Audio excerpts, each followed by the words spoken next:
सुप्रभात प्रिय छात्रों। आज हम वसंत भाग 2 का पाठ मिठाई वाला पढ़ेंगे। मिठाई वाले पाठ का अध्ययन अध्यापन करेंगे। पढ़ने के साथ साथ आप सभी मिठाई वाला शब्द से परिचित होंगे। यह विषय कहानी का लेखक ने क्यों रखा नाम मिठाई वाला, आप सभी छात्र जान सकेंगे। मिठाई वाला, खिलौने वाला, मिठाई वाला, मुरली वाला, आप सभी आए दिन इन शब्दों से परिचित होते हैं। आप सभी ने देखा होगा कि आसपास आप लोगों के यही सभी नाम गूंजते रहते हैं। जब आप कुछ भी चीज दुकानों में खरीदने के लिए जाते हैं, तब आप लोग सुनते हैं यह मिठाई वाला है, यह खिलौने वाला है, या ये मुरली बेचने वाला है। मिठाई वाला पाठ भगवती प्रसाद वाजपेयी द्वारा लिखित है। पाठ के रचयिता भगवती प्रसाद वाजपेयी जी है। उन्होंने मिठाई वाला शब्द का प्रयोग करते हुए सुंदर भावनाओं को इस पाठ द्वारा प्रस्तुत किया है। आप सभी छात्र ध्यान पूर्वक पाठ को सुनेंगे, समझेंगे और अन्य विषयों से इन्हें जोड़ने की कोशिश करेंगे। अन्य विषय का मतलब मिठाई वाला। क्या जब मैं इस पाठ को पढ़ूंगी, क्या आपको लगता है कि आप इसे अपने अन्य विषयों से, अन्य सब्जेक्ट से इसे जोड़ सकते हैं? ध्यान पूर्वक जब मैं इसे पढ़ूंगी, मैं आपको बताती भी जाऊंगी कि किस तरीके से आपने अन्य विषयों से इन्हें जोड़ना है। सर्वप्रथम पाठ का नाम है मिठाई वाला। बहुत ही सुंदर पंक्तियों द्वारा आप सभी के सामने मिठाई वाले का परिचय दिया गया है। वह कैसे? ध्यान पूर्वक सुनेगा। बहुत ही मीठे स्वरों के साथ वह गलियों में घूमता हुआ कहता, बच्चों को बहलाने वाला, खिलौने वाला। यहां पर विषय दिया गया है मिठाई वाला, पर शुरुआत में परिचय दिया है खिलौने वाले। इस अधूरे वाक्य को वह ऐसे विचित्र किंतु मादक मधुर ढंग से गाकर कहता कि सुनने वाले एक बार अस्थिर हो उठते। बच्चों को बहलाने वाला, खिलौने वाला। खिलौने वाला क्या करते हैं? जब भी आप अगर मार्केट में भी जाते हो या बाजार में भी जाते हो, तो आप देखते हैं कि अलग अलग खिलौने से आप लोगों को खिलौने वाले प्रभावित करते हैं। उन्हें देखकर आप प्रभावित होते हैं, या गलियों में घूम घूम कर जो खिलौने बेचते हैं, अपने अलग अलग मधुर स्वरों में आप लोगों को प्रभावित करते हैं। जो उनके शब्द होते हैं वो बहुत ही मादक होते हैं, आप लोगों को लुभाने वाले होते हैं। वैसे ही यहाँ पर खिलौने वाला क्या कहता था? बच्चों को बहलाने वाला, बच्चों के मन को बहलाने वाला, बच्चों के मन को समझने वाला, खिलौने वाला। इस अधूरे वाक्य को, ये आधे वाक्य को वो ऐसे विचित्र, विचित्र का मतलब क्या है? वी जमा चित्र, ऐसा चित्र वो उभारता था जो बड़ा ही अजीब होता था, किंतु मादक मधुर ढंग से गाकर, मादक का अर्थ होता है नशा उत्पन्न करने वाला, कि आप उसकी बातों में क्या हो जाओ? खो जाओ। और मधुर का मतलब मीठा ढंग से गाकर कहता कि सुनने वाले एक बार अस्थिर हो उठते। अस्थिर का मतलब बेकाबू हो उठते, अपनी ही जगह पर क्या है वो नहीं रह पाते, और उसकी मधुर आवाज को सुनते ही वह बाहर भाग जाते। उसके स्नेहाभिषिक्त कंठ से फूटा हुआ गान सुनकर निकट के मकानों में हलचल मच जाती। उसके स्नेहाभिषिक्त, स्नेहाभिषिक्त का मतलब है प्यार से सरोबार या प्यार से परिपूर्ण, प्यार से भरा हुआ कंठ, गला से फूटा हुआ यह सुंदर गान बच्चों को बहलाने वाला, खिलौने वाला निकट के मकानों में क्या कर देता था? हलचल मचा देता था। हलचल बेचैनी मचा देता। अफरा तफरी मच जाती। इधर उधर छोटे छोटे बच्चे, युवतियां सब भागने लग जाती। छोटे छोटे बच्चों को अपनी गोद में लिए युवतियां चिको को उठाकर छज्जों पर नीचे झांकने लगती। युवतियां चिको को उठाकर, चिक क्या होते हैं? बांस की तिल्लियों आदि से बना हुआ जीना पर्दा। आप सब देखते हैं पुराने जमाने के घरों में, या अभी भी जो शौकीन होते हैं वो चिक के पर्दों का क्या करते हैं? इस्तेमाल करते हैं, जो बांस की पतली पतली खाल से क्या होते हैं? बने हुए होते हैं। युवतियां चिको को उठाकर छज्जों पर नीचे झांकने लगती।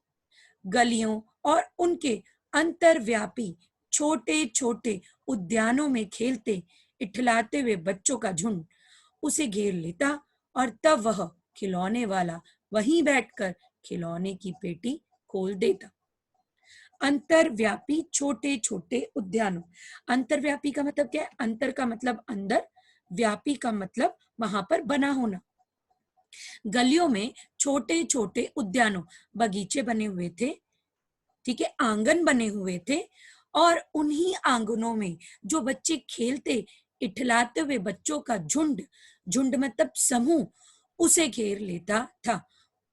और तब वह अपने खिलौने उन आंगनों में खोलते हुए अपनी पेटी खोलता और बच्चों को दिखाता। बच्चे खिलौने देखकर पुलकित हो उठते, पुलकित बड़े ही अंदर से रोमांचित अनुभव करते। ये पुलकित शब्द आप लोगों का हम पंछी उन्मुक्त गगन की कविता में भी शब्द आया है। वे पैसे लाकर खिलौने का मोल भाव करने लगते कि कितने का है ये, थोड़े से कम कर दीजिए पैसे, मोल भाव इसे कहा जाता है। पूछते इचका दाम क्या है? ऑल इचका, ऑल इचका। खिलौने वाला बच्चों को देखता और उनकी नन्ही नन्ही उंगलियों से पैसे ले लेता। बच्चों की इच्छा अनुसार उन्हें खिलौने दे देता। खिलौने लेकर फिर बच्चे उछलने कूदने लगते, और तब फिर खिलौने वाला उसी प्रकार गाकर कहता, बच्चों को बहलाने वाला खिलौने वाला, बच्चों को बहलाने वाला खिलौने वाला। तब वो फिर दोबारा से वही मधुर गान गाकर कहता, बच्चों को बहलाने वाला खिलौने वाला। सागर की हिलोर की भांति, सागर में जैसे लहरें उछलती कूदती हैं, भांति भांति उसी के जैसे उसका यह मादक गान, मादक जो आप सभी को क्या कर दे, उसी तरफ ले जाए। गली भर के मकानों में इस ओर से उस ओर तक लहराता हुआ पहुंचता, और खिलौने वाला आगे बढ़ जाता। अभी तक आप सभी छात्र खिलौने वाले के चरित्र से परिचित हुए। आप सभी से मेरा प्रश्न है कि मिठाई वाला जो था, सबसे पहले आप सभी के सामने किस रूप में प्रस्तुत हुआ? तो उत्तर यह है, खिलौने वाले के रूप में। दूसरा प्रश्न है, वह किस तरीके से वाक्य का प्रयोग करता था, साथ ही साथ कैसे मधुर ढंग से वह गाकर बच्चों को और बड़ों को प्रभावित करता था। खिलौने वाले का कंठ किस चीज से भरा हुआ था, और छोटे छोटे बच्चे कहां पर खेला करते थे, और खिलौने वाला किनके झुंडों से घिरकर अपने खिलौनों को बेचा करता था। बच्चे खिलौने देखकर अपने मन में कैसा अनुभव करते थे। आप यहाँ पर सभी देख सकते हैं कि लेखक ने बच्चों की ही भाषा, तोतली भाषा का प्रयोग किया है। पूछते इचका दाम क्या है? ऑल इचका, ऑल इचका। ये जो तोतली भाषा है, बच्चों के मुंह से जब निकलती है, बड़ी ही सुंदर प्रतीत होती है। बच्चों की छोटी छोटी नन्ही उंगलियां सुंदर खिलौनों को क्या करती हैं? छूती हैं, तो खिलौनों की सुंदरता क्या है? और भी बढ़ जाती है। खिलौने लेकर बच्चे जब उछल कूद करते हैं, तो वो सुंदर भाव देखकर खिलौने वाला गाकर दोबारा से कहता है, बच्चों को बहलाने वाला खिलौने वाला। बच्चों को उसने बहला दिया। बहलाने का मतलब उनके अंदर सुंदर भावों को उसने उत्पन्न किया, जगाया कि आप सभी क्या रहो, खुश रहो, मुझे इतना ही चाहिए।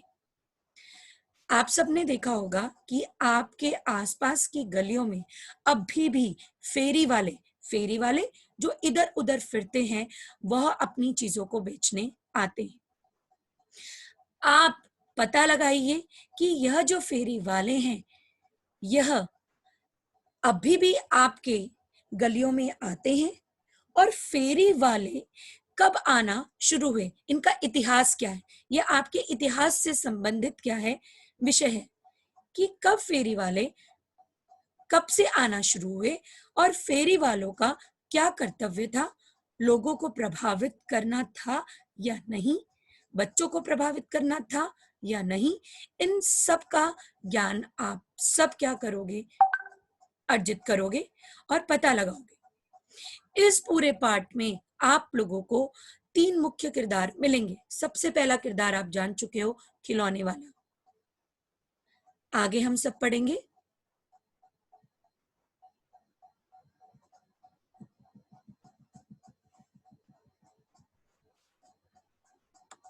ध्यानपूर्वक सुनेगा। लहराता हुआ पूछता, खिलौने वाला आगे बढ़ जाता। राय विजय बहादुर के बच्चे भी एक दिन खिलौने लेकर घर आए। अभी यहाँ पर आप लोगों ने 2 चरित्र के बारे में पढ़ा। सबसे पहले खिलौने वाला और बच्चों के बारे।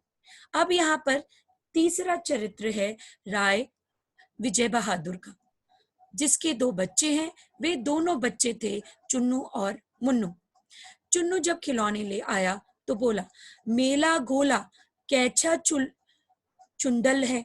अब उसने बोला, मेरा गोला कैचा चुंडल है, मतलब मेरा घोड़ा कितना सुंदर दिखाई देता है। मुन्नू बोला, और देखो मेरा कैचा चुंडल है, और मेरे घोड़े को देखो कि मेरा घोड़ा किस तरीके का सुंदर है। दोनों अपने हाथी घोड़े लेकर घर भर में उछलने लगे। अब घर भर में उछलने के बाद क्या हुआ, ध्यानपूर्वक सुनिएगा। उछलने लगे इन दोनों की माँ रोहिणी। अब तीसरे पात्र थे आपके राय विजय बहादुर और दोनों बच्चे चुन्नू और मुन्नू। अब है आपकी चौथी पात्र रोहिणी, जो चुन्नू मुन्नू की क्या है, माँ है और राय विजय बहादुर की पत्नी है। कुछ देर तक खड़े खड़े उनका खेल निहारती रही और अंत में देखती रही। अंत में दोनों बच्चों को बुलाकर उसने पूछा, अरे ओ चुन्नू मुन्नू, यह खिलौने तुमने कितने में लिए हैं? मुन्नू बोला, 2 पैसे में खिलौने वाले दे गए। रोहिणी सोचने लगी, इतने सस्ते कैसे दे गया है, यह तो वही जाने, लेकिन दे तो गया ही है, इतना तो निश्चय है। पता नहीं आजकल तो बाजार में इतने सस्ते खिलौने मिलते ही नहीं। रोहिणी सोच में पड़ गई कि उसने सस्ते खिलौने क्यों दिए और क्या कारण है जिसकी वजह से वो सस्ते खिलौने दे रहा है, लेकिन दे तो गया है। फिर वो प्रश्न करती है, इतना तो निश्चित ही है। एक जरा सी बात ठहरी, रोहिणी अपने काम में लग गई। फिर कभी उसे इस पर विचार करने की आवश्यकता भी भला क्यों पड़ती, ऐसा क्यों कहा गया है, आप लोग सभी आगे पढ़ेंगे। ध्यानपूर्वक सभी छात्र, अभी तक जितना भी हमने अध्ययन अध्यापन किया है, आप सभी ने ध्यानपूर्वक इसे पढ़ना है, समझना है। अब से आप सभी छात्रों ने किसी भी विषय को अपने अन्य विषयों से, चाहे वो गणित हो, आपने यहाँ पर मोल भाव के बारे में पढ़ा, ये गणित से संबंधित है, गणित का मतलब मैथ से संबंधित है। कोशिश कीजिए कि पहले कितने पैसे में खिलौनों को बेचा जाता था और अब उसका मोल भाव करते हुए कितने पैसों में बेचा जाता है। वैसे ही फेरी वालों का इतिहास आप छात्रों ने पता करना है कि कब फेरी वाले आना शुरू हुए हमारी गलियों में। क्या अभी भी इस आधुनिक समाज में भी फेरी वाले आते हैं? हिंदी साहित्य में क्यों लेखक ने खिलौने वाले का चरित्र आप सभी के सामने प्रस्तुत किया है? क्या आप लोगों के सामने लेखक प्रस्तुत करना चाहता है? अभी तक आपने जितना भी पढ़ा है या मैंने आप लोगों को जितना भी पढ़ाया है, उसमें से ही आप सभी छात्रों ने खिलौने वाले के चरित्र के उदाहरण और साथ में चरित्र की क्या-क्या विशेषताएं हैं, उनके बारे में अपनी उत्तर पुस्तिका में लिखना है। सर्वप्रथम पाठ का नाम और उद्देश्य क्या है? अभी तक का क्या उद्देश्य आपको समझ आया? उद्देश्य सिर्फ इतना सा ही है कि यह पाठ इसलिए लिखा गया ताकि आपको बता सकें कि खिलौने वाले सिर्फ पैसे के लिए ही खिलौने नहीं बेचते हैं। बच्चों की सुंदर भावनाओं को आप सभी के सामने प्रस्तुत करना चाहते हैं। खिलौने वालों के अंदर भी पैसों के अलावा भावनाएं छुपी होती हैं। कोई अगर आपको सस्ते दामों में खिलौने बेच रहा है तो उसके पीछे कोई ना कोई कारण अवश्य होगा। उस कारण को हम अगली कक्षा में जानेंगे। धन्यवाद।